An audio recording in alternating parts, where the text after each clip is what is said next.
업무가 끝나고 친구들과 한잔, 연말 회식, 모임 등 술자리는 누구에게나 있을 수 있으며 소량의 음주는 분위기를 좋게 해주는 윤활 역할을 하기도 합니다. 문제는 술이 주량을 넘는 순간인데요.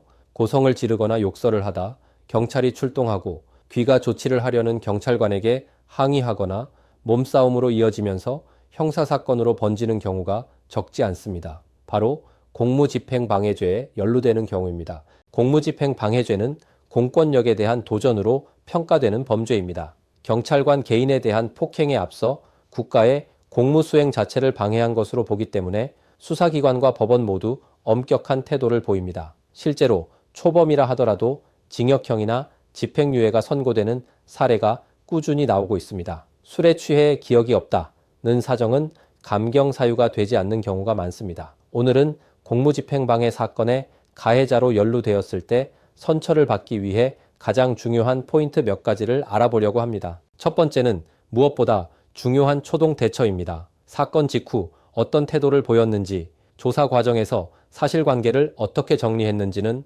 재판 전반에 큰 영향을 미칩니다. 감정적으로 대응하거나 책임을 회피하는 태도는 오히려 불리하게 작용합니다. 두 번째는 반성의 진정성입니다. 공무집행방해 사건에서의 합의는 공권력이라는 국가와의 합의를 의미하므로 결코 쉽지 않습니다. 단순한 사과나 반성으로는 부족하며 반성문, 경위서, 생활 태도 자료 등을 통해 사건을 어떻게 받아들이고 있는지를 객관적으로 보여줄 필요가 있습니다. 세 번째는 피해 회복 노력입니다. 만약 공무원과 직접 합의가 어렵더라도 형사공탁 제도를 활용해 사과와 책임의 뜻을 전달할 수 있습니다. 공탁의 시기와 금액, 제출 방식은 양형 판단에서 중요한 요소가 됩니다. 네 번째는 정상 참작 사유의 체계적인 정리입니다. 초범 여부, 동종 전과의 유무, 직업과 가족관계, 사회적 관계 등은 선처 판단의 중요한 기준이 됩니다. 다만 이러한 사정은 단순히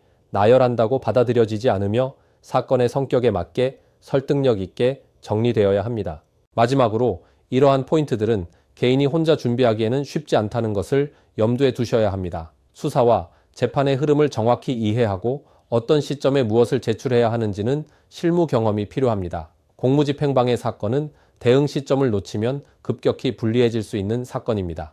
공무집행방해로 입건된 순간부터 사안은 엄중하다고 생각하는 것이 좋습니다. 선처를 받기 위해 가장 중요한 것은 잘못을 줄이는 말이 아니라 소송 전반을 관통하는 전략적인 대응입니다. 이러한 대응을 위해서는 공무집행방해 사건 전문 변호사의 조력이 반드시 필요하다는 점을 기억하셔야 합니다. 감사합니다.